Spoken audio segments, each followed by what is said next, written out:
عندي حتى عقده باش نقوي القوه تاع باش نزيد القوه تاع الجيش حفاظا على استقلالنا، وبالاخص في الظرف الحالي.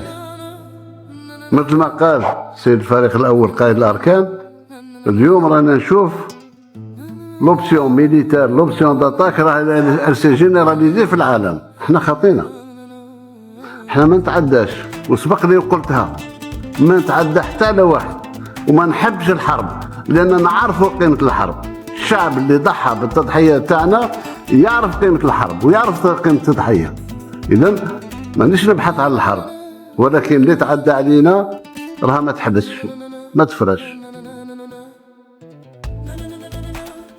نظن هذا عهد اعطيناه لبعضنا بعض، ومن تعدى حدود الجزائر فقد ظلم نفسه. اذا قوي الجيش، والجيش راه قوي اليوم بإطارات. الناس يتكلموا على الجيش، اليوم الجيش كله اليوم باش تدخل الأكاديمية تاع شرشان لازمك شهادة عليا. قاش الجيش اللي كنا نتكلموا عليه في بداية الاستقلال، الجيش كله إطارات، فكري سامي كلهم عارف واش راه يدير، عارف وين يوصل الجزائر إلى بر الأمان.